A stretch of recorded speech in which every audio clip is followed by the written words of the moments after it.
Shalom semuanya, bertemu kembali dengan saya Kersogo di channel ini. Di kesempatan ini saya akan mengajak kita menyaksikan video dari Ustadz Yahya Waloni. Di dalam ceramahnya, di situ dia buka diskusi dan ada yang bertanya sebetulnya siapa yang disalibkan. Dan di situ kelihatannya para pendengar itu meyakini bahwa yang disalibkan itu adalah Yudas. Dan disitulah Ustadz Yahya Waloni memberikan jawaban. Dan Ustadz Yahya Waloni menyebut bahwa yang disalib itu bukan Yudas tetapi Barsabas. Nah, kita akan merespon setiap kalimat yang disampaikan oleh Ustadz Yahya Waloni karena ini harus ditanggapi. Saya sangat yakin bahwa setiap para pendengar yang ada di tempat itu mereka hanya iya saja. Nah, kita mau luruskan, kita mau tanggapi setiap apa yang disampaikan oleh Ustadz Yahya Waloni. Mari kita simak video berikut ini. Alim bernama Barsisa. Barsisa itu pernah disalib di zaman Musa itu. Jadi eksekusi penyaliban itu bukan nanti di zaman Isa, sudah terjadi di zaman Nabi Musa alaihissalam. Jadi nggak ada itu bukan penyaliban Tuhan Kristen, bukan. Tapi kalau orang yang dipaksa disalibkan dan diakui sebagai Tuhan, itu urusan agama Kristen. Tapi di Israel sana, di mana? Tanya sama orang Kristen, di mana disalib itu? Di mana? Golgota. Golgota itu bahasa Ibraninya Bukit Tengkorak. Karena orang yang disalib itu runtuh dagingnya karena hujan panas, dimakan burung bangkai sampai dagingnya jatuh, tengkoraknya pun jatuh di situ. Makanya disebut Golgota. Eloi Eloi lama sabachthani, ucapan yang keluar dari mulut Barsabas. Eloi Eloi lama sabachthani itu adalah ucapan yang keluar dari mulut Barsabas. Saudara, kalau baca Alkitab dengan sungguh-sungguh, Anda akan menemukan bahwa yang mengungkapkan itu bukan Barsabas, tetapi Yesus. Anda bisa baca di dalam Markus pasal 15 ayat 34. Dan pada jam 3 berserulah Yesus dengan suara nyaring, Eloi Eloi lama sabachthani, yang berarti Allahku, Allahku, mengapa engkau meninggalkan aku? Ya patutlah Ustadz Yahya Waloni ini meninggalkan kekristenan. Dari sini saja dia nggak tahu siapa yang ngomong Eloi Eloi lama sabachthani. Nah, dia menyebut bahwa yang menyebutkan itu adalah Barsabas. Kita lanjut ya. Bukan Yudas, Barsabas.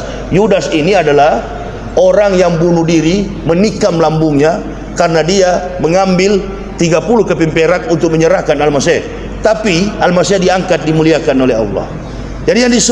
Jadi di sini Ustadz Yahya Waloni sedang menjawab ya, karena anggapan para pendengarnya itu yang disalibkan itu adalah Yudas. Nah, dia kasih tahu bahwa Yudas itu tidak disalib, tapi dia itu bunuh diri ya, karena dia menjual Yesus dengan uang keping perak ya, sekitar 30 keping perak. Kita lanjut ya. Diserupakan oleh, betul Al-Quran bilang itu, yang diserupakan seperti Isa. Kenapa kalimat yang diserupakan? Karena anak orang-orang rumpun semit selatan itu, rumpun semit timur, artinya orang-orang Israel dulu, kalau pemuda 18 tahun, sama tingginya, mukanya pun sama, rambutnya ikal berderai sebahu. Jadi bukan Nabi Muhammad aja yang rambut panjang, memang di zaman semua turunan Ibrahim itu rambutnya panjang-panjang. Jadi saya nggak kaget kalau melihat banyak kiai gondrong di Jawa ini, nggak kaget. Mereka begitu, ikut cara Nabi itu. Ya memang betul itu. Nggak saya karang-karang itu. Okay. Karena Nabi Muhammad pun dalam kisah sejarah Ahmad bin Abdullah, ibu bapak dan saya mengetahui Nabi Muhammad, saya lebih dalam tahu daripada ibu bapak. Nah, ini Ustadz Yahya Waloni nampak sekali sombongnya ya. Dia baru masuk Islam lalu ngaku-ngaku lebih tahu Islam dari bapak ibu semua yang ada di tempat itu. Saya punya manuskrip asli dari Israel. Ahmad bin Abdullah itu, ibu bapak cuma pelajari di kulit. Saya sampai ke dalam, saya tahu tentang Muhammad. Saya tanya tinggi badannya berapa? 182. Kakinya di mana? Di Masjidil Aqsa, Baitul Maqdis. Ada di atas kubah itu ada ukuran kaki 47 orang dewasa. Itu waktu mau take off ke Sidratul Muntaha. Saya lebih paham tentang Nabi Muhammad daripada bapak ibu, makanya saya masuk Islam. Nah, Rasulullah pun rambutnya sebahu. Semua itu orang-orang yang diutus oleh Allah menjadi nabi itu rambutnya panjang. Kalau nabi yang paling panjang jenggotnya itu Harun alaihissalam, adiknya Nabi Musa. Jadi, Harun itu adiknya Nabi Musa. Aduh, Anda bisa baca Alkitab sungguh-sungguh ya. Harun itu adalah kakaknya Musa, bukan adiknya Musa. Oke, kita lanjut ya. Jadi saya tahu semua silsilah Nabi. Di Kristen itu di perjanjian lama sama posisinya 30% dengan Al-Quran, 70% dongeng Yahudi, Old Testament itu. Jadi yang tersalib itu bukan Yudas, Barsabas. Jadi intinya yang tersalib itu bukan Yudas tapi Barsabas. Dua-duanya salah. Padahal dalam Alkitab sangat jelas ya, yang disalibkan itu adalah Yesus Kristus. Ya, memang ada banyak pendapat di kitab mereka ya, apakah dia diserupakan. Ada yang mengatakan yang disalib itu Yudas.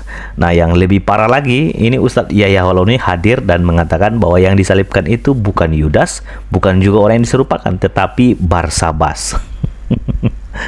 Ada-ada saja Ustadz Yahya Waloni. Anda kalau baca Alkitab di dalam Matius pasal 27 ayat 26, lalu ia membebaskan Barabas, ini agak mirip ya, Barabas bagi mereka, tetapi Yesus disesanya lalu diserahkannya untuk disalibkan. Jadi kalau Anda membaca Alkitab, Anda akan menemukan di dalam Alkitab itu ada cerita di mana banyak orang menuntut untuk membebaskan Barabas. Barabas ini adalah seorang penjahat yang kakap, dan mereka minta penjahat ini dibebaskan dan menangkap Yesus lalu supaya Yesus disalibkan. Dan bayangkan betapa jahatnya manusia pada waktu itu. Dan sekali lagi ya, yang disalibkan itu Yesus, bukan Barabas, bukan pula Barsabas, apalagi juga Yudas Iskariot. Jadi ketika Ustadz Yahya Waloni memberikan ceramah model seperti ini, banyak orang nggak tahu karena mereka nggak mengerti Alkitab. Dan disitulah kesempatan bagi Ustadz Yahya Waloni, seolah-olah semua apa yang disampaikan itu sesuai dengan apa yang tertulis dalam Alkitab. Jadi cukup clear ya bahwa Ustadz Yahya Waloni ini kalau diuji, setiap apa yang dia sampaikan itu banyak sekali kita akan temukan kekeliruan dari apa yang disampaikan. Dari video yang kita sudah saksikan ini teman-teman, kiranya ini boleh memberikan pelajaran penting kepada kita, supaya kita terus melatih diri kita untuk belajar, sehingga nggak gampang dibodohi, nggak gampang mengikuti, bahkan mengiyah-iyah saja setiap apa yang orang katakan. Kita harus terdidik, kita harus teruji, supaya kita nggak disesatkan dari orang yang ngaku katanya paham agama Kristen, paham Alkitab. Itu saja, kiranya video ini boleh menjadi berkat bagi teman-teman dan juga memberikan edukasi kepada kita. Tuhan memberkati. Shalom.